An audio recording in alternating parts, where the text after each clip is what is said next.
Voilà. OK, got it. Ça va. OK. Oui, non, ça va nous faire plaisir. Donc, vous allez. Oui, il fait un beau soleil à Toronto aussi, effectivement. Oui. Mais Voilà. Carmen, est-ce que vous êtes à Toronto ou est-ce que vous êtes dans le Nord en ce moment? Non, je suis à Brampton chez moi. Ah oui, OK. Oui. Ah oui, on est ici là, jusqu'au mois de mai prochain. Mai-juin prochain, oui. Ouais, c'est vrai, c'est pas le temps du chalet dans le coin de Sudbury. Il fait un peu trop. C'est froid, oui. Ouais. Malgré que c'est beau l'hiver là-bas, là, mais ici, on a nos activités là, pendant cette période-ci, oui, c'est ça. Je voulais poser la question rapidement. Oui. L'invitation, comme des raisons, avait été transmise pour le premier webinaire, mais vous n'avez pas automatiquement retransmis l'invitation à tous ceux qui ont participé, hein, non? Je pense pas que ça a été. Il faudrait demander à Prisca, mais je pense pas nécessairement que ça a OK, été d'accord. envoyé systématiquement à tout le monde. Par contre, ça, c'est une des choses sur lesquelles on regarde. On pourrait créer comme un genre de mailing list qui l'envoie à chaque fois de ce côté-là, hein, Prisca? OK. Oui, je pourrais faire ça, désolé. Donc, Carmen me dit que les personnes qui se sont enregistrées la dernière fois dans le Zoom du premier webinaire, c'est ça, de les renvoyer les invitations? OK. Je pense qu'il y a moyen de faire ça sur Zoom. Oui. Je vois que Lise Dubé s'est joint à nous. Allô, Lise? Lise est de retraite active ici. Oui. Bonjour. Ben, on va attendre, on va commencer d'ici 1 minute ou 2. Là, je vais juste donner encore le temps aux gens d'arriver. Et puis, à ce moment-là, on va commencer. Donc, on va juste donner encore, comme je disais, quelques instants à tout le monde. Mais aussi, évidemment, vous pouvez toujours, on va partager souvent comme l'invitation. Vous pouvez toujours l'envoyer aux gens que vous pensez qu'ils seraient intéressés. Là. Généralement, on la fait circuler un petit peu partout. Nous, on la fait même circuler à travers Glendon, à travers différents organismes. C'est ça. Donc, ça nous fait toujours plaisir. Bon, mais je pense qu'il est midi, midi heure de Toronto, donc je pense qu'on va commencer. Et puis, s'il y a des gens qui se joignent à nous, ça sera parfait. Donc, bienvenue tout le monde à notre webinaire mensuel, donc pour le mois de novembre. Mon nom est Geneviève Quintin et puis je suis une des coordonnatrices du CNFS Glendon avec Prisca qui est ici aussi. Et puis, aujourd'hui, donc, ça, c'est notre deuxième webinaire dans la série en 2021-2022. Et puis, le mois prochain, juste pour vous rappeler, on aura donc la présence de 2 personnes de l'Université d'Ottawa qui vont venir parler encore là sur la santé cognitive des aînés. Puis justement, on va recirculer peut-être un peu plus de détails, tout ça la semaine prochaine. Donc, vous recevrez cette invitation-là. Et donc, avec Caroline Boris et Patricia Côté-Giroux. Donc, ça nous fera plaisir si vous voulez vous joindre à nous. C'est encore là un vendredi, donc le 3 décembre à midi, qui est notre heure générale. Et puis après ça, bientôt, on aura aussi la programmation pour les webinaires de l'hiver, printemps, là, donc en 2022. Donc, l'horaire va sortir probablement au mois de décembre. On va partager ça avec tout le monde. Donc, aujourd'hui, on est chanceux de recevoir Dr. Saïd Mercari, qui est professeur agrégé dans le département de médecine de famille et médecine d'urgence de l'Université Sherbrooke. Ce qu'il me disait, en fait, c'est qu'il est sur le campus de l'Université Sherbrooke, mais à Moncton. Donc, et puis, il va nous présenter donc sur muscler votre cerveau à l'aide de l'exercice, donc le rôle de l'activité physique sur la santé cérébrale. Donc, Dr. Mercari. Excellent, merci beaucoup, Geneviève. Donc, je vais juste partager mon écran. Oui, je vais arrêter de partager le mien ici. Non, parfait. OK. Donc là, on va partager l'écran. Parfait. Là, vous voyez? Excellent. Donc, merci à tous d'être là aujourd'hui. Comme Geneviève a dit, on va parler un petit peu du rôle de l'exercice sur les fonctions cognitives. Je vais juste fermer ça ici comme ça. Puis, je vais mettre... Bon, c'est pas grave. Sur le rôle de l'exercice sur les fonctions cognitives. Donc, aujourd'hui, l'objectif, c'est de vous présenter un petit peu les études qui sont faites dans la littérature, mais aussi de comment on peut les implémenter dans un milieu pratique, parce que c'est bien intéressant de voir comment que ça se passe dans un lab ou en recherche, mais c'est aussi intéressant de comprendre et de voir, nous, en tant que professionnels de la santé ou en tant que personnes qui travaillent dans des milieux communautaires, comment on peut implémenter ça et qu'est-ce que ça fait. Donc, on va commencer. Si jamais vous avez des questions, vous pouvez soit m'interrompre, puis on peut en discuter à l'instant, ou on peut même attendre jusqu'à la fin. Je pense qu'il va y avoir une période de questions qu'on pourra jaser, donc on pourra jaser à la fin. Alors, c'est parti. Et voilà. Donc, si je vous disais qu'il y avait une pilule, un remède miracle, si on veut, qui nous permet de prévenir plusieurs maladies chroniques, que ce remède-là était vraiment quelque chose qu'on pouvait avoir à volonté. Il ne fallait pas aller voir le médecin pour l'avoir, ce genre de pilule-là, qu'il y avait des prescriptions illimitées, puis qu'il y avait très, très peu d'effets secondaires. Donc, si je demanderais la question dans la salle ou en ligne, on va dire, qui ici dirait oui, on prendrait cette pilule? Puis je suis certain que sans vous voir, je vous dirais que la majorité d'entre vous dirait oui. Et, eh bien, cette pilule remède ou ce remède magique, si on veut, c'est l'activité physique. C'est vraiment quelque chose qui nous sert à prévenir les maladies chroniques. Comme je dis, ça ne coûte pas très cher, on a des prescriptions illimitées et c'est quelque chose que tout le monde peut faire. Donc là, la question, c'est si c'est aussi simple, ça est, tu nous présentes ça, tu nous dis ça comme première slide, l'activité physique, c'est le remède miracle. Pourquoi est-ce que tout le monde ne le fait pas? C'est ça la grosse question. Comme vous savez, ou peut-être vous ne le savez pas, l'activité physique a toujours été à la base des besoins des êtres humains. Que ce soit à l'époque où on chassait, où les êtres humains dans l'ère préhistorique devaient parcourir entre 15 et 20 km par jour simplement pour nourrir, pour vivre, ou que ce soit même nos fermiers qui parcourent plus que 15 000 pas par jour, ou même dans les pays du tiers-monde où une majorité des femmes doivent parcourir plus que 5 km par jour pour aller chercher de l'eau potable. Donc, l'activité physique n'a pas toujours été aller au gym, prendre des selfies, faire des affaires, s'habiller pour aller au gym ou aller dehors. Ça a vraiment été un moyen de survie pour l'espèce humaine. Et si on regarde la façon qu'on est faite, la façon qu'on est bâti, on est bâti pour bouger. La façon que notre cœur fonctionne, nos muscles, nos poumons, la façon qu'on est capable de dégager un peu la chaleur, la thermorégulation, on est fait pour bouger. Par contre, à travers le temps, il y a quelque chose qui s'est arrivé.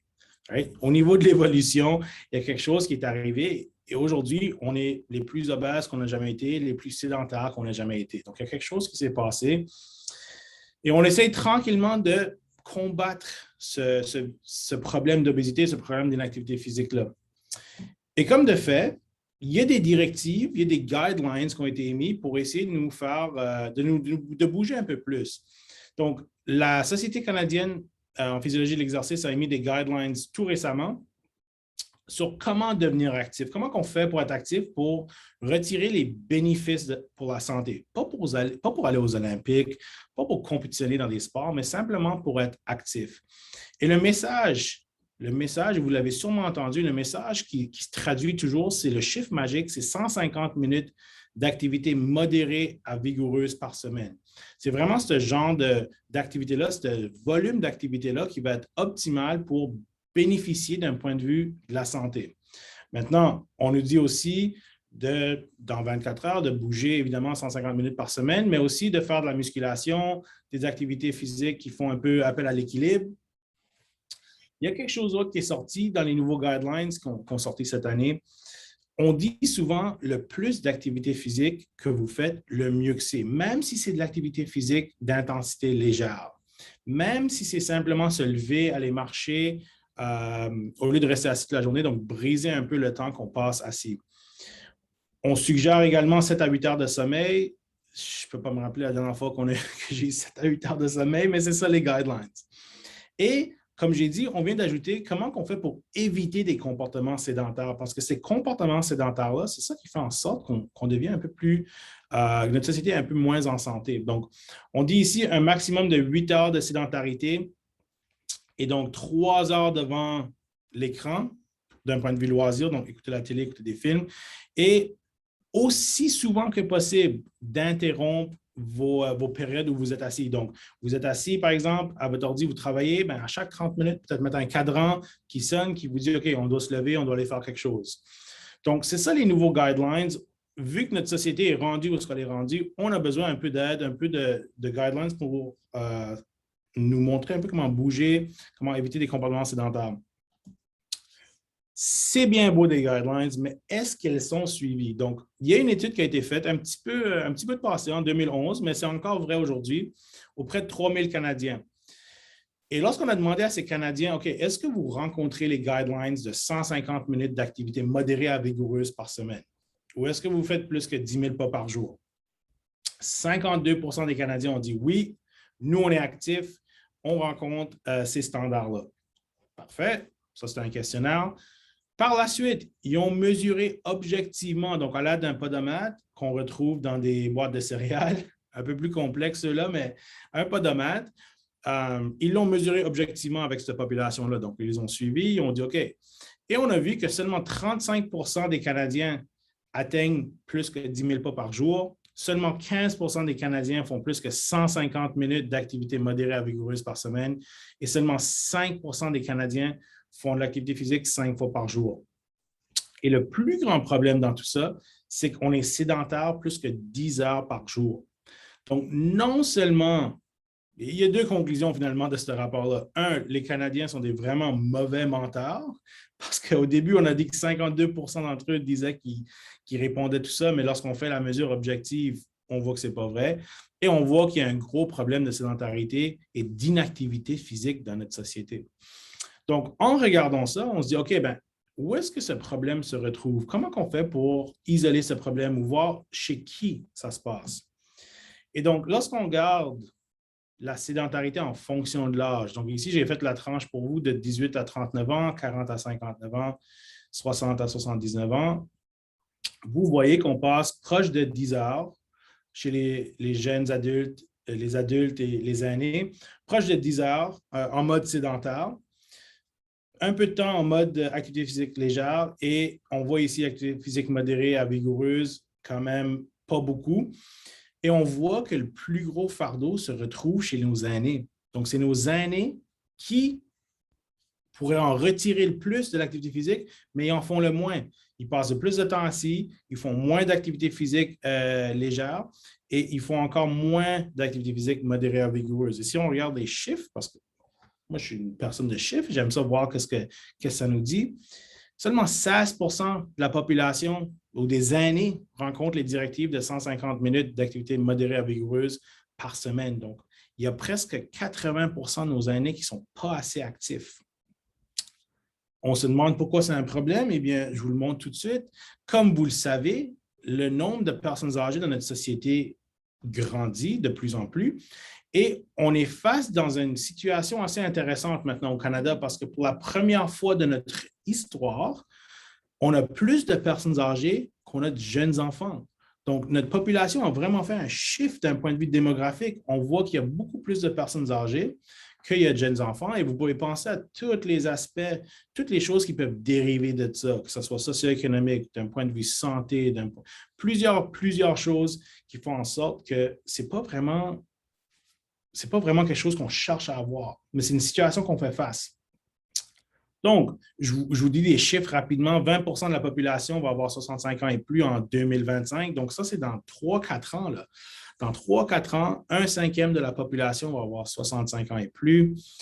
En 2040, pas très loin d'ici, là, on ne parle pas dans 100 ans d'ici, on parle dans très, très peu. 1/4 de la population va avoir 65 ans et plus. Donc, vous voyez, on vieillit. Le problème, c'est que la population est vieillissante, mais on vit aussi plus longtemps.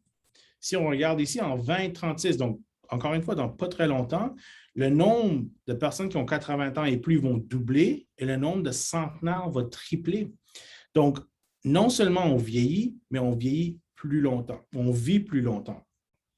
Et qu'est-ce que ça fait? Évidemment, ça nous expose à des risques de maladies chroniques. Donc, je vous montre ici les principales causes de décès au Canada. Vous voyez, cancer, maladies du cœur sont 1 et 2. Ensuite, il y a des blessures involontaires, des accidents, les maladies cérébrovasculaires, pulmonaires, diabète, etc., Alzheimer's, suicide et des problèmes de reins, donc dans le top 10. Et vous voyez, certaines d'entre elles, ou certaines de ces maladies sont surlignées en vert. Et pourquoi je les ai surlignés en vert? C'est parce que souvent, ces maladies-là sont reliées à l'inactivité physique. L'activité physique peut prévenir jusqu'à 35 maladies chroniques. Donc, juste dans le top 10 causes de mortalité, on peut voir qu'il y a 1, 2, 3, 4, 5, 6 de ces maladies-là qui peuvent être prévenues en pratiquant de l'activité physique au travers de notre vie. Il y a une étude qui est sortie, c'est une étude chez 16 000 personnes dans 52 pays. Et on voulait voir un peu le rôle de l'activité physique, des habitudes de vie sur les différentes maladies chroniques. Et là, je vous montre une ligne directement de l'article. Je n'ai pas inventé ça, ça vient directement de l'article. Ça dit que manger des fruits et des légumes, d'être actif et d'éviter le tabagisme ou d'éviter de fumer peut réduire de 80% le risque d'un infarctus du myocarde, donc d'une attaque de cœur. Donc, simplement, si on bougeait plus, si on mangeait mieux, puis on évitait la cigarette, on pouvait réduire nos risques de façon assez significative. Alors, ça, c'est chez les maladies du cœur, mais on peut faire la même projection à travers d'autres maladies aussi. S'il y a des médecins, s'il y a des gens qui sont des spécialistes de la santé qui écoutent, beaucoup de fois, on essaie de comparer l'activité physique à des médicaments. Donc, comment ils comparent un à l'autre? Eh bien, une étude qui est sortie ici en 2015 qui nous démontre que l'activité physique, donc pour différentes maladies, donc ici, c'est maladies cardiaques, maladies cérébrovasculaires, heart failure et les diabètes, d'un point de vue mortalité, est aussi efficace qu'un traitement pharmacologique, si pas mieux. Donc, pour certaines maladies, l'exercice, vous voyez ici, il y a les traitements pour chaque maladie, on voit que l'exercice est toujours égal ou même un peu mieux, dépendamment de la maladie, ici pour les maladies cérébrovasculaires, que le traitement pharmacologique. Donc, encore une fois, je le sors une ligne de l'article qui dit que même si, donc il y a des évidences qui démontrent que l'exercice est aussi similaire à les traitements pharmacologiques en termes de mortalité.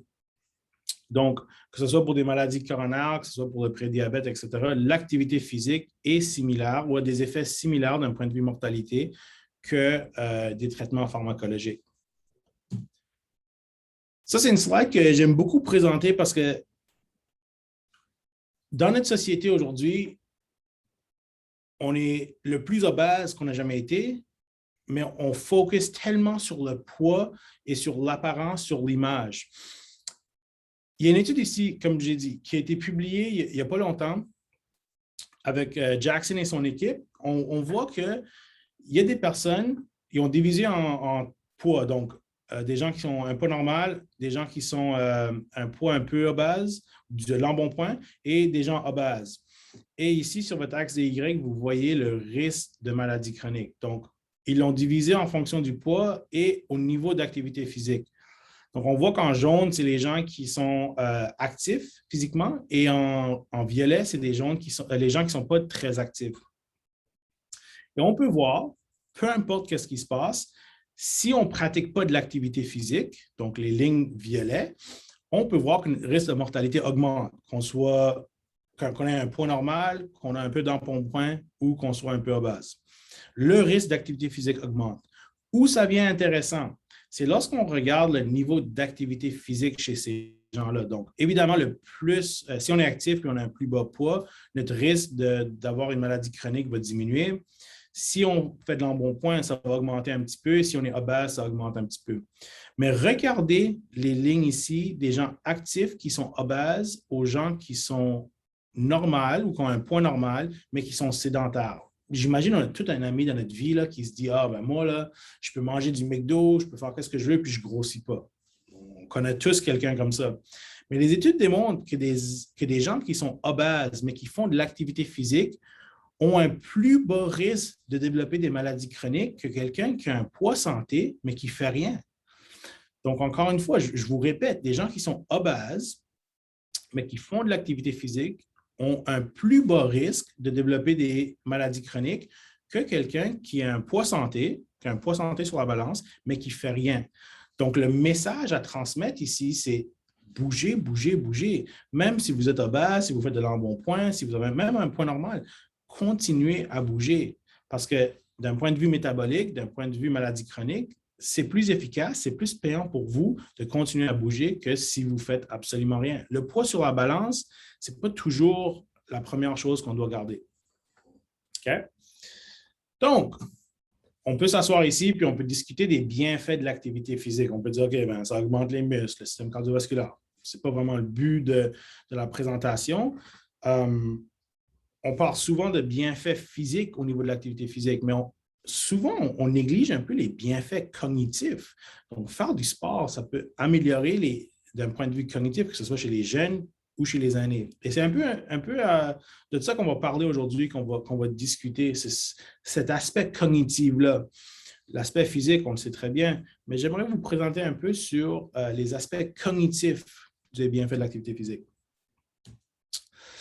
Donc, il y a une relation entre le vieillissement et les fonctions cognitives. Je suis désolé, et on n'est pas immunisé contre tout.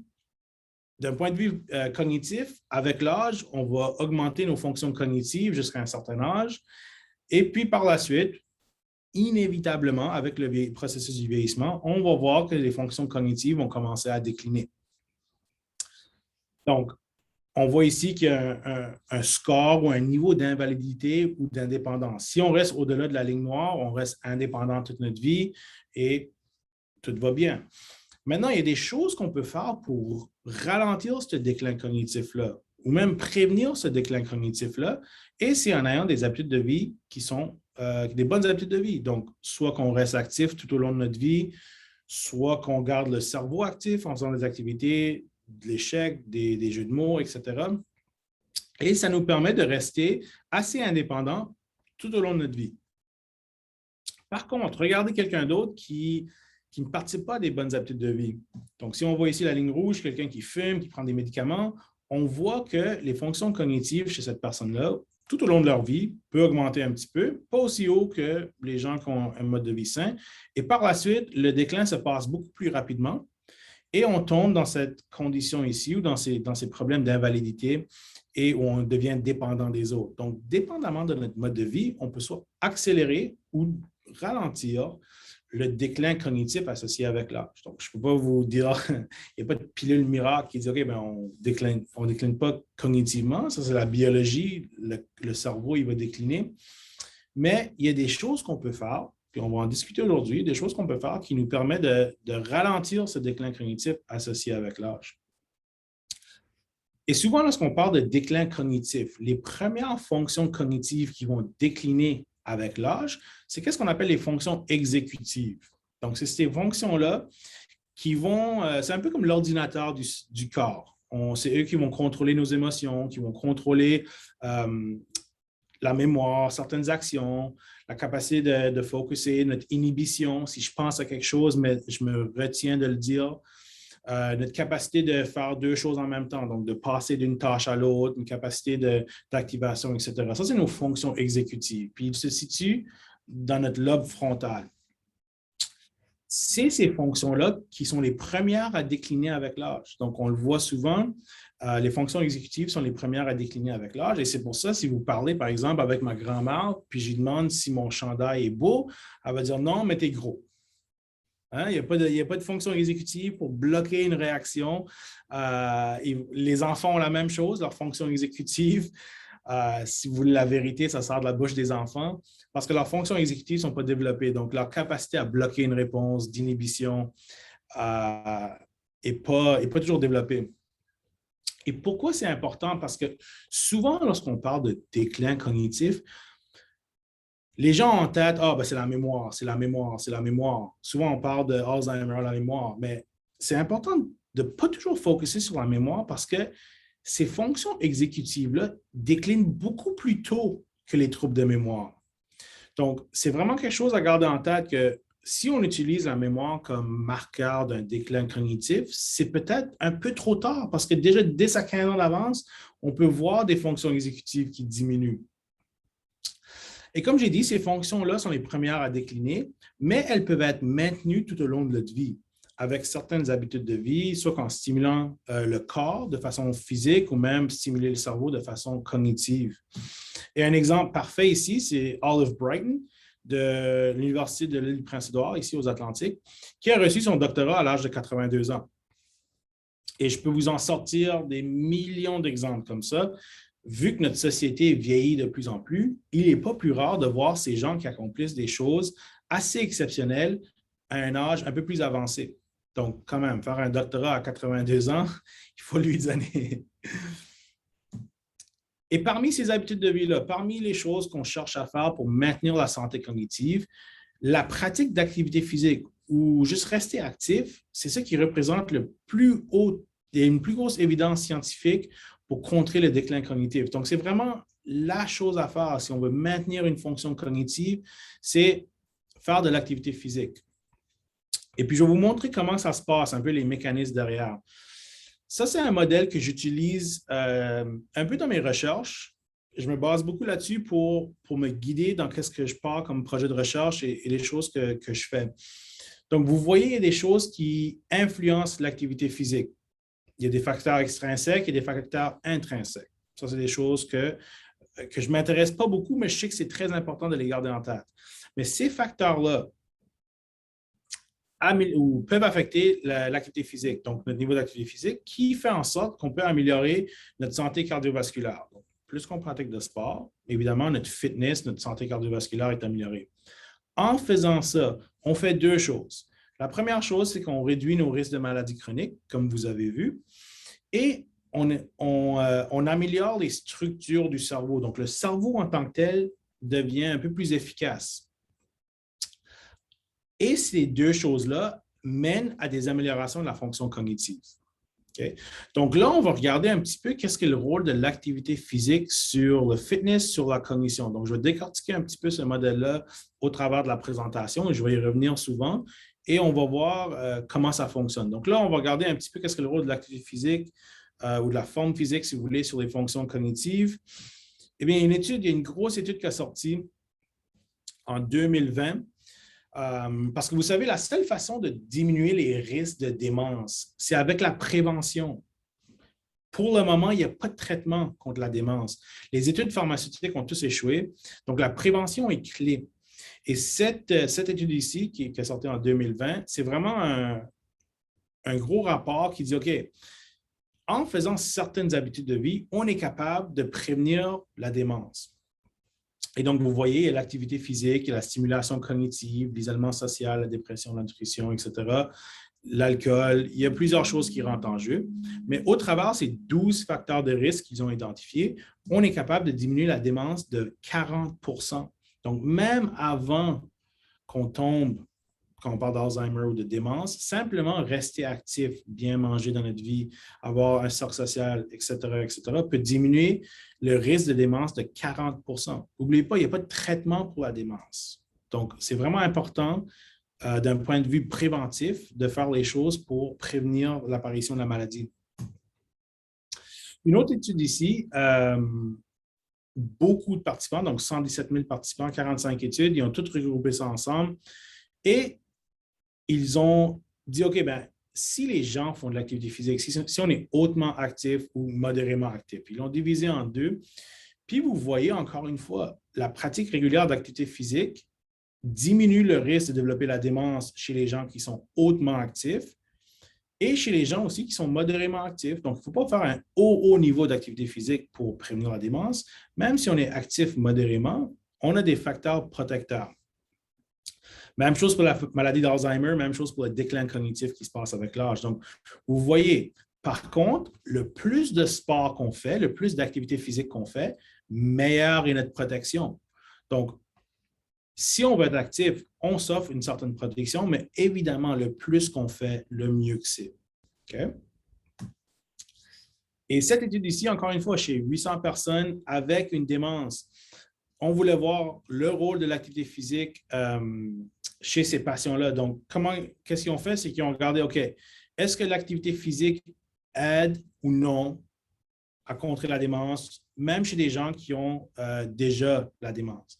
Et la réponse est oui. Donc, vous voyez le petit carré ici dans le oui. Donc, l'activité physique peut fonctionner. Pour qui?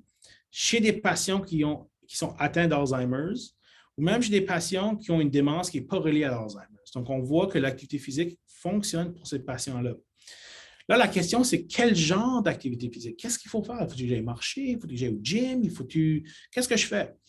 Donc, ça a été démontré qu'il y a des exercices de type aérobie, donc marcher, faire du vélo, aller nager, et des exercices de type non aérobie, donc aller à la salle d'entraînement, des poids et haltères, etc., offrent la meilleure protection contre le risque de démence ou offre la meilleure solution chez ces patients-là, chez cette clientèle-là. Maintenant, si on élimine l'entraînement aérobie, donc on enlève l'entraînement aérobie du mix, on voit ici qu'il nous reste juste des types d'entraînement de type non aérobie, donc la musculation, du stretching, par exemple. On voit que l'effet n'est pas aussi important. Donc, si on prend juste l'effet aérobie, on voit que l'effet aérobie est quand même assez important. Donc, le mot-clé, si vous avez quelque chose à faire avec vos patients, toujours commencer par prescrire de l'activité physique aérobie parce que c'est ce type d'activité-là qui va être le plus bénéfique pour ces patients, qui va être le plus bénéfique, pour ces patients-là. Et là, la question, le 150 minutes qu'on a vu auparavant, est-ce qu'il faut que je fasse 150, il faut que je fasse moins, il faut que je fasse plus? Évidemment, comme on a vu tantôt, le plus de sport qu'on fait, le mieux que c'est. Donc, vous voyez, plus de sport qu'on fait, le mieux que c'est. Et même ici, chez cette étude, chez des patients qui ont déjà des problèmes de démence, moins que 150 minutes, c'est quand même gagnant. N'est-ce pas? Donc, c'est quand même gagnant de faire 150 minutes parce que imaginez ça, vous avez un client qui vient vous voir qui fait très, très peu d'activité physique. Si je commence par tout de suite, en le prescrivant tout de suite 150 minutes d'activité physique, qu'est-ce qui va arriver? Je peux vous le dire tout de suite, le client ou le patient ne va jamais, jamais continuer à faire ce qu'il fait parce que c'est trop un gros saut. Donc, commencez un petit peu à la fois, puis un petit peu à la fois pour avoir des effets bénéfiques chez ces clientèles ou chez cette clientèle-là qui ont déjà des problèmes de démence et même chez des gens qui n'ont pas de problème de démence. Vous vous rappelez des fonctions cognitives que je vous ai montrées tantôt? Je vous ai dit que les fonctions exécutives sont les premières qui diminuent avec l'âge, mais je vous dis aussi que c'est les premières à revenir avec l'activité physique. Donc, le plus qu'on est actif, ces fonctions exécutives reviennent le plus vite comparé aux autres fonctions. Donc, on le voit ici, les fonctions exécutives. Ça, c'est une étude classique qui a été faite d'un point de vue, c'est une méta-analyse qui a été faite chez les gens qui pratiquent l'activité physique ou non sur les fonctions cognitives. Donc, vous voyez les lignes blanches, c'est les gens qui font l'exercice, les lignes noires, c'est les gens qui n'en font pas. Et on voit que le plus gros effet, c'est sur les fonctions exécutives et même comparé aux autres conditions cognitives. Donc, la vitesse de processing, spatial recognition et autres, on voit que c'est les fonctions exécutives qui ont le plus grand effet face à l'activité physique. Donc, oui, ils sont eux qui diminuent le plus vite, mais ils sont aussi eux qui répondent le mieux à la pratique d'exercice. Et on a sorti quelques guidelines de cet article-là pour vous. Donc, c'est vraiment un entraînement combiné, comme qu'on a vu tantôt. C'est un entraînement combiné exercice, aérobie et résistance qui est le plus optimal. On dit ici pour environ 6 mois et c'est des séances de 30 à 45 minutes par semaine, 3 fois par semaine. Donc, on répète la même chose. L'exercice, que ce soit aérobie ou une combinaison des deux, c'est vraiment optimal pour ralentir ce déclin cognitif-là qu'on observe avec l'âge. Donc, ça, c'était un petit peu pour l'activité physique et la forme physique et la cognition. Regardons un petit peu ce qui se passe d'un point de vue structurel au niveau du cerveau, comment on peut restructurer le cerveau face à l'activité physique. Donc, je vous dis qu'en vieillissant, comme je vous ai montré tantôt, il y a un déclin cognitif qui se passe. C'est vraiment un déclin biologique. Notre corps vieillit, nos cellules vieillissent. Il va y avoir un déclin cognitif. On voit que la maturation des fonctions exécutives a lieu entre 20 et 25 ans et le déclin des fonctions exécutives va se passer vers 50-55 ans de façon un peu plus importante. Donc, on va piquer un peu vers 20-25 ans et puis on va tranquillement descendre un peu plus tard dans notre vie. Et la raison pourquoi, comme je vous le dis, il y a des facteurs biologiques. Donc, on diminue le métabolisme du glucose, on diminue l'oxygénation au cerveau, le débit sanguin cérébral. Et même d'un point de vue anatomique, on diminue le volume cérébral et surtout dans le lobe préfrontal. Surprise, surprise, l'effet de l'activité physique sur le cerveau, eh bien, ça fait tout l'effet contraire. Ça augmente le débit cérébral, ça augmente l'oxygénation cérébrale, ça augmente ou ça améliore le métabolisme cérébral. D'un point de vue anatomique, on peut voir que le volume du cerveau, après avoir fait de l'exercice, il augmente. Même après 6 mois d'activité physique, on augmente le volume du cerveau. On est capable de créer des synapses, des nouvelles synapses. Donc, c'est vraiment comment se parler. Le cerveau se parle mieux entre les deux hémisphères. L'hémisphère droit ou l'hippocampe droite et gauche, qui sont importants pour la mémoire, sont capables de se parler un peu mieux. On voit que le cerveau a une incroyable plasticité.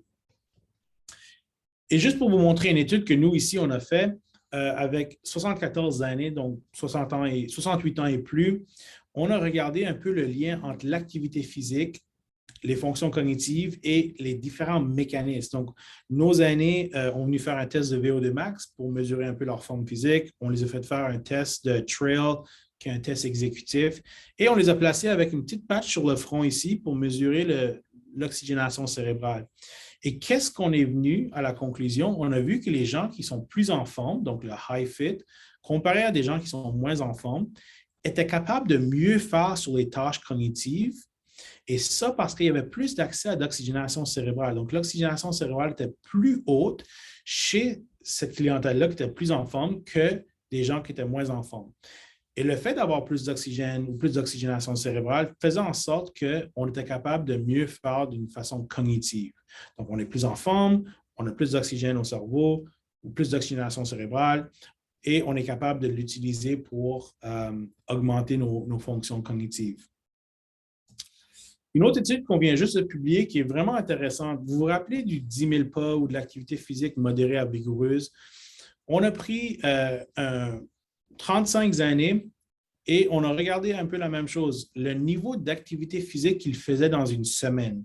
Donc, on les a mis un podomètre, on a compté le nombre d'activités physiques qu'ils faisaient par semaine et on a vu que les aînés qui étaient plus actifs, donc qui marchaient plus, qui faisaient plus d'activité physique modérée à vigoureuse, avaient une meilleure fonction cognitive que les aînés qui faisaient très peu d'activité physique.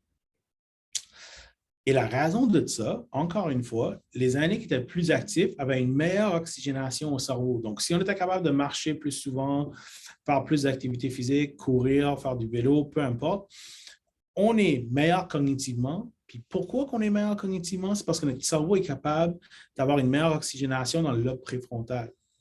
Donc, quand même assez intéressant comme donnée. On dit, OK, bien, bouger, bouger, bouger. Il faut bouger. C'est vraiment la clé du succès pour éviter, si vous voulez éviter le déclin cognitif associé avec l'âge et améliorer les fonctions cognitives. La dernière petite partie du modèle que je vais vous montrer, c'est qu'est-ce que le rôle entre l'activité physique, les maladies chroniques et les fonctions cognitives. Bien, justement, on a une étude qu'on avait publiée où est-ce qu'on a regardé le rôle de l'activité physique sur la conduite. Là, vous me dites, OK, bien, la conduite automobile, c'est une tâche assez cognitive. Si on pense à ça, pour chaque mile, donc 1,6 km, on fait environ 160 décisions cognitives lorsque vous conduisez. Est-ce que je tourne, est-ce que je ne vais pas, est-ce que je change de ligne, est-ce que je ne vais pas, est-ce que je sais ça, ça, ça. Donc, la conduite automobile est quand même une tâche très, très, très cognitive, très lourde cognitivement. Et on avait remarqué que les gens avec des problèmes qui venaient juste d'avoir une maladie de cœur, qui avaient eu un infarctus, étaient des moins bons conducteurs que des aînés du même âge qui n'avaient pas eu de problème cardiaque. Et donc, avec notre simulateur, vous voyez, on a un simulateur avec 3 écrans. On pouvait les asseoir, les mettre dans des conditions que nous, on voulait gérer. Donc, on pouvait mettre des conditions plus difficiles, plus faciles, etc. Et on mesurait plusieurs différentes fonctions, comment il était assis sur la chaise. On mesurait des fonctions cardiovasculaires, la pression, le cœur. On mesurait au niveau cérébral aussi, qu'est-ce qui se passait. Et nos résultats démontrent que les aînés qui ont eu une maladie du cœur, lorsqu'on les teste, donc ici, c'est le Manitoba Road Test, donc le plus haut votre score, le moins bon que vous êtes à la conduite, le plus bas votre score, le mieux que vous êtes. On les faisait faire un parcours automobile simulé, donc on ne les amenait pas sur la route, mais c'était simulé. Et on voyait que les gens cardiaques qui étaient ici en noir, on voyait qu'il y avait un plus haut taux ou un moins bon score de conduite que les gens qui étaient en santé contrôlés pour l'âge. Ces patients cardiaques, par la suite, passent à travers 12 semaines de réadaptation cardiaque où on fait un peu un changement d'habitude de vie, où on fait de l'exercice, la diète, on parle des psychologues pour gérer le stress, pharmacologie, etc. Et on peut voir qu'après 12 semaines d'activité physique en réadaptation cardiaque, on peut voir que les aînés qui ont eu une maladie cardiaque étaient moins bons que les aînés contrôle au début, étaient rendus égales maintenant. Et donc, le rôle de l'activité physique, oui, ça améliore de façon physique le corps, mais chez certains individus, comme dans cette étude ici, on voyait que malgré les maladies cardiaques qu'ils ont eues, l'activité physique offrait un mécanisme protecteur contre la cognition ou le déclin cognitif qu'on pouvait observer avec la maladie. Donc, il y a quelque chose que je voulais vous parler ici un peu de la santé mentale des aînés parce que je trouve que c'est très important. 14% des aînés au Canada ont vécu une dépression. 44% des aînés qui vivent dans un foyer ont vécu des épisodes de dépression. Et environ 30% des Canadiens ont vécu un plus gros stress, surtout avec la maudine COVID qui nous frappe, là. C'est très important de penser un peu à la santé mentale, non seulement des jeunes, mais aussi des aînés de notre société. Et donc, je vous montre ici un petit graphique ou une petite image qui a été faite. C'est un site web appelé Cure Together. Et qu'est-ce que c'est vraiment? C'est super intéressant. Il y a 15 000 personnes ici qui ont répondu au site web. Et comment ça fonctionne? C'est que les patients rapportaient leur thérapie contre la dépression. Donc, par exemple, il y a quelqu'un qui prenait du tryptophane, il y a d'autres personnes qui faisaient du journaling, ils prenaient de la caféine, etc. En bas ici, vous avez les traitements qui sont populaires, donc qui ont été rapportés le plus souvent. Okay. Et sur l'axe des Y ici, on a des traitements qui sont les plus effectifs, donc qui fonctionnaient le mieux. Et on peut voir que à travers tous les traitements de la dépression. Donc, ceci, c'était rapporté par les patients. Ce n'était pas mis par les médecins, les docteurs, les physios, les ergos, peu importe. C'était vraiment les patients qui rapportaient ces traitements-là. On voit que l'activité physique, située en haut ici, est le traitement le plus populaire chez cette clientèle-là et aussi le traitement le plus effectif, donc qui avait le plus grand effet auprès de 15 000 personnes. Comparé à tout le reste des traitements. Donc, comme j'ai dit, on peut avoir des traitements qui sont populaires, mais pas très efficaces ou vice-versa. Mais l'activité physique, c'est vraiment le traitement qui était le plus populaire et également le plus efficace chez cette clientèle-là pour vaincre la dépression. Je vous fais le même exercice pour l'anxiété. On peut voir qu'il y a beaucoup plus de traitements, mais le même principe s'accroche ici, où on voit qu'il y a des traitements qui sont populaires, des traitements qui sont effectifs. Et je ne vous cache aucunement ici que l'activité physique qui se situe en haut à droite est le traitement le plus populaire, mais également le traitement le plus effectif pour vaincre l'anxiété. Et donc, quelques messages clés, si j'avais à vous le dire.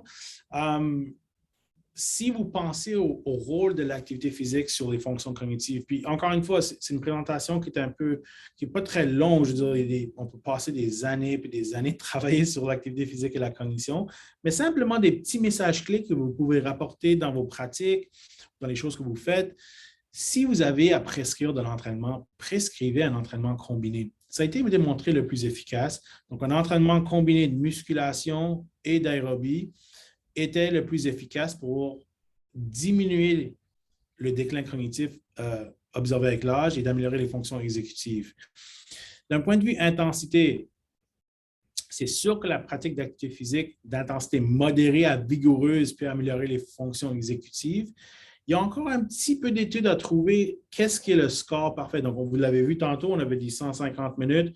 On peut faire moins que 150 minutes, mais l'intensité doit être maintenue de modérée à vigoureuse pour voir les plus gros effets. Donc, le plus qu'on le fait, le mieux que c'est. Bougez, bougez, bougez. C'est vraiment ça le message que j'aimerais transmettre aujourd'hui. C'est vraiment de faire l'activité physique. Concentrez-vous pas sur le type, l'intensité, le volume. C'est vraiment de bouger et de faire quelque chose.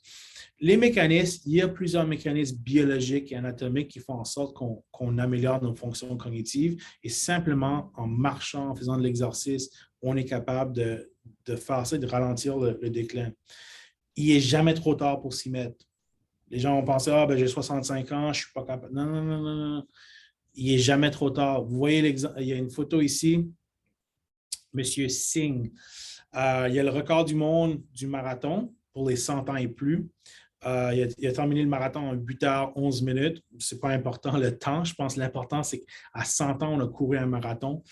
Ce qui est intéressant avec M. Singh ici, c'est que M. Singh était diagnostiqué avec l'anxiété et était diagnostiqué dépressif à l'âge de 88 ans. Il a perdu sa femme, il a perdu son plus jeune garçon et sa plus vieille fille après avoir accouché un bébé.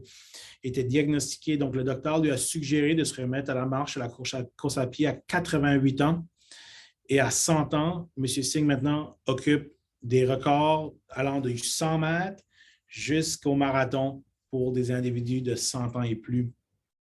Donc, quand on me dit qu'il est trop tard de commencer à bouger, des exemples comme ceci me prouvent que c'est le contraire. Une petite chose ici. Donc, avant de venir à l'Université de Sherbrooke, j'étais à l'Université d'Acadia en Nouvelle-Écosse et on a commencé un programme à l'Université d'Acadia parce que lorsque je suis arrivé à Wolfville, la ville où se situe l'université, j'avais remarqué qu'il y avait beaucoup de personnes âgées puis un haut risque de maladies cardiovasculaires. Donc, environ 50% de la population était 50 ans et plus. Il y avait des hauts risques de maladies chroniques. Alors, j'ai commencé un programme avec les étudiants. C'était un cours que je supervisais les étudiants, mais on accueillait les personnes âgées au centre sportif, au centre communautaire. Puis, ils pouvaient venir s'entraîner 3 fois par semaine avec des étudiants. Donc, ils étaient avec des étudiants.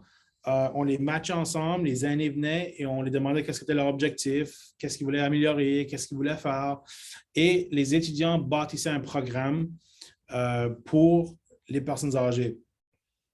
Mon rôle à moi, en tant qu'éducateur, c'était vraiment de... Moi, je disais comme ça aux étudiants. Je disais, OK, mon but, c'est de vous jeter dans l'eau, mais faire ça que vous ne vous noyez pas. D'accord? Donc, les personnes âgées venaient s'entraîner. Et qu'est-ce qui se passait? C'est que les étudiants commençaient à changer un peu leur perspective d'un point de vue d'entraînement des personnes âgées.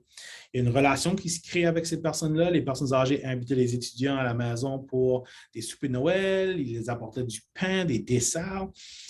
Et les étudiants, au lieu de dire, OK, dans nos livres, on voit ça, ils étaient capables d'appliquer ces applications-là dans la vie réelle et réaliser que ce n'était pas toujours le cas, ce n'était pas toujours évident, ce n'était pas toujours quelque chose qui était aussi noir et blanc que dans un livre.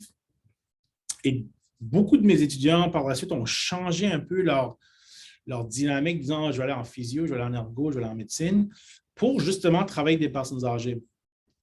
Et donc, lorsque j'ai commencé le programme, il y avait peut-être 25 personnes au programme, des personnes âgées. Et simplement en faisant des petites choses, je vais vous montrer tantôt, on était capable d'augmenter ces chiffres-là à 65 personnes dans le programme. 65, on le mettait comme un cap pour des raisons sécuritaires. Et il y avait 180 personnes sur une liste d'attente pour accéder à notre programme.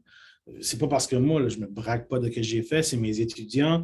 On a fait 0 publicité, mais les gens ont commencé à réaliser l'importance de l'activité physique. Et on a donné un service où ces gens-là pouvaient être actifs de façon sécuritaire. Et donc, la liste a grandi. On a commencé 6 programmes communautaires dans la vallée de l'Annapolis pour essayer de répondre à ce besoin-là.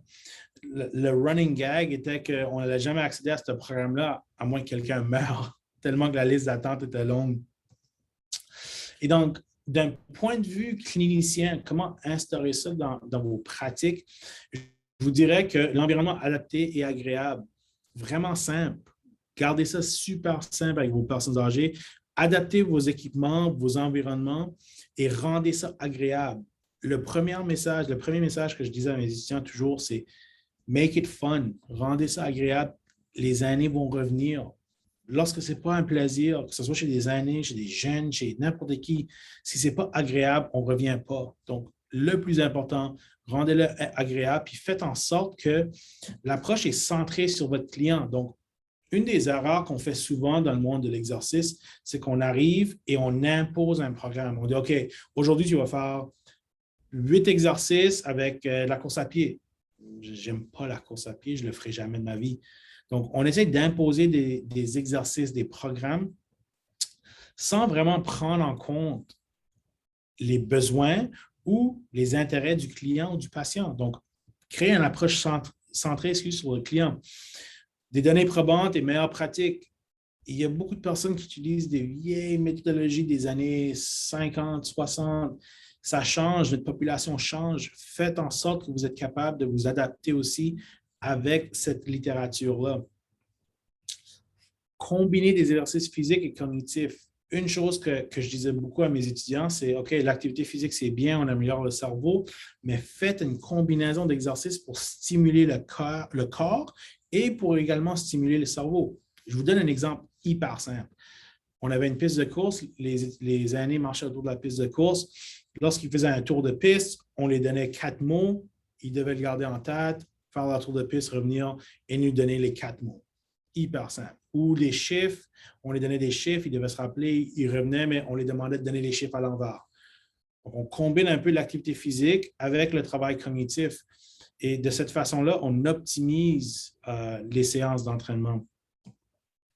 Un sentiment de responsabilité, je vous dirais que ça vient avec le prochain point aussi, l'aspect social, lorsqu'on créait ce sentiment-là, les gens savaient, OK, aujourd'hui, je vais m'entraîner, je vais faire sûr que Madame Y, qui est ma voisine, va venir s'entraîner avec moi. Et on savait qu'il fallait qu'ils viennent parce que tu étais responsable de venir, les gens t'attendaient.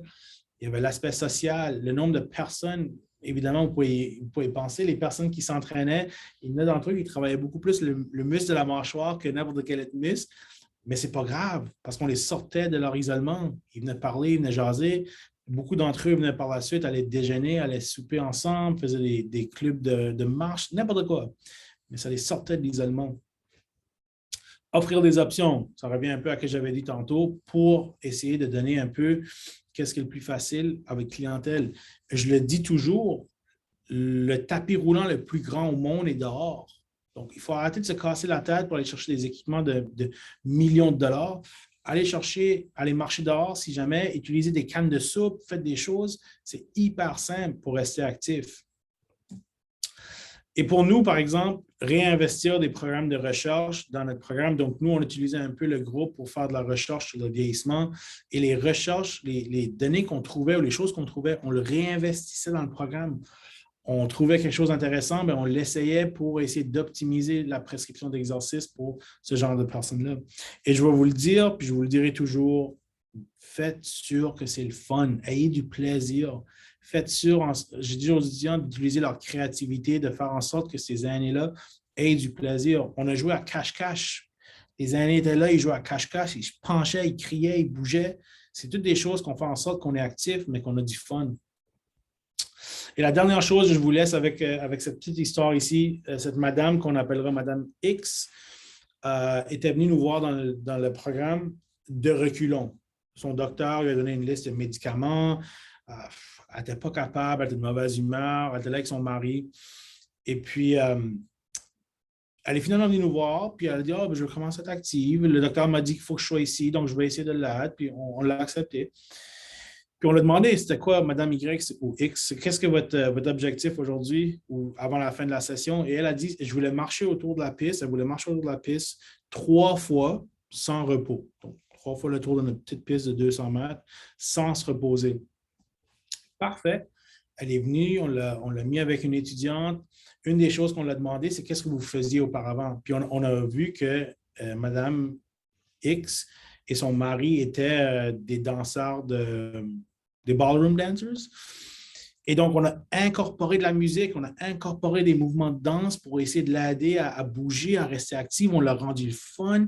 Et puis, soudainement, on retrouvait un peu ce sourire-là. Son mari nous disait qu'il retrouvait ce sourire, ce goût de vivre-là qu'elle avait. Puis, ça avait changé sa perspective.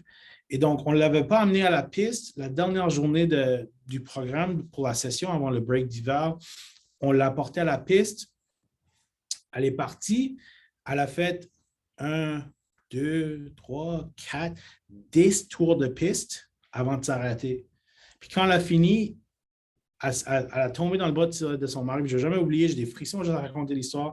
Elle a tombé dans le bras de son mari, puis elle a commencé à pleurer, puis tout le monde pleurait. Il y avait beaucoup de poussière dans l'air, on dirait. Puis c'est pour ça qu'on fait ça. C'est dans une société où on est motivé par le poids sur la balance, ou les chiffres, ou les choses. C'est des gens comme Madame X qui font en sorte qu'on mesure notre succès de notre programme avec ça.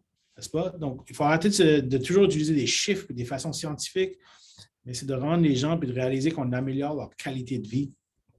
Je vous laisse avec une dernière slide, un petit quote que j'adore. We do not stop exercising because we grow old. Donc, on n'arrête pas de faire de l'exercice parce qu'on vieillit, mais we grow old because we stop exercising. On vieillit parce qu'on arrête de faire de l'exercice. Et donc, je vous remercie beaucoup pour être là aujourd'hui, d'avoir écouté ma présentation. Je vais arrêter ça comme ça. Et j'imagine, si on a des questions, si on a des commentaires, des discussions, ça me ferait plaisir de jaser avec vous. Absolument. Les gens devraient se sentir, merci beaucoup. Et puis, les gens devraient se sentir libres d'ouvrir leur micro, ou même si vous ne voulez pas, vous pouvez toujours utiliser le chat qui est dans le bas pour taper. Puis à ce moment-là, ça me fera plaisir de partager ça. Mais si vous avez des questions, allez-y. J'aurais peut-être une question, c'est Richard, si tu permets, Geneviève. Bien sûr. Merci beaucoup de la présentation. J'ai trouvé ça extraordinaire. Et puis, en fait, ça vient confirmer des croyances assez profondes. Là. Alors, mais c'est bon de voir les études qui appuient ces données-là. J'avais une question. Dans un des tableaux, on a vu que ça traitait surtout, le graphique traitait surtout de la santé mentale, au niveau de l'anxiété et de la dépression. Et j'ai vu qu'il y avait là aussi la méditation et le yoga. Est-ce qu'il y a, par rapport à la capacité cognitive, aussi des études, ou est-ce qu'il existe des études, ou est-ce qu'on sait si le yoga ou la méditation contribue aussi au développement de la capacité cognitive? C'est une excellente question. Merci. Sans trop m'aventurer, parce que je ne suis pas très au courant de la littérature sur le yoga et la méditation, mais d'après ce que je sais, je peux vous dire que oui. Je peux vous dire qu'il y a des études qui ont démontré le bienfait du yoga, que ce soit sur le niveau cardiovasculaire, flexibilité, même chose pour la méditation. Et donc, du même fait, je présume que faire des exercices comme le yoga et la méditation sont bons pour l'esprit, sont bons pour les fonctions, pour la santé mentale surtout. Question de s'asseoir, de rafraîchir, de repartir à zéro. Donc, sans trop connaître la littérature sur ce domaine-là, je risque de répondre oui. Mais je sais aussi qu'il y a des études qui ont démontré que, par exemple, des exercices de stretching, juste s'étirer, faire des exercices de stretching, peuvent améliorer la fonction cognitive. Donc, ma réponse est que certainement, des exercices comme le yoga et la méditation peuvent augmenter non seulement la fonction cognitive, mais la santé mentale, la fonction physique, etc. Donc, oui, non, j'allais dire absolument. Moi, je veux juste jeter un mot parce que je faisais ça pour certains cours que j'enseignais. Puis effectivement, il y a aussi des bienfaits cognitifs d'exercices comme ça qui sont peut-être moins intenses, mais qui ont aussi beaucoup de bienfaits au point de vue cognitif, absolument. Oui. D'ailleurs, c'est ce que j'allais vous demander en termes de qu'est-ce qu'on considère comme un exercice vigoureux, un exercice modéré, puis un exemple d'exercice peut-être léger. Est-ce qu'il y a des paramètres? Parce que ce n'est pas toujours clair. J'en ai lu des études là-dessus, mais ce n'est pas toujours clair. Qu'est-ce qui comme distinguerait ces choses-là à ce moment-là? Bonne question. Puis c'est une chose qu'on fait souvent. On va se dire, l'exercice modéré à vigoureuse, faites-le, c'est bon pour vous, mais qu'est-ce qu'est l'exercice modéré, puis qu'est-ce qu'est l'exercice vigoureuse? Donc, je vous donne un petit truc de clinique. Si vous faites de l'exercice et vous êtes capable de maintenir une conversation avec quelqu'un qui est à côté de vous, on peut considérer ça comme l'exercice modéré. Donc, par exemple, si je vais marcher et je suis capable de maintenir une conversation, c'est l'exercice modéré. Lorsque je vais marcher ou je vais courir avec quelqu'un et je ne suis pas capable de maintenir une conversation, je réponds par des petits mots, oui, non, quelques petits mots, c'est considéré comme l'exercice vigoureux. D'accord? Donc, c'est vraiment, je sais que c'est plus difficile, mais si vous avez maintenant, il y a de la technologie là, avec les Fitbit, Apple Watch, tout ce kit-là, mais on va rester loin de ça pour l'instant. Je vais regarder ça assez simple.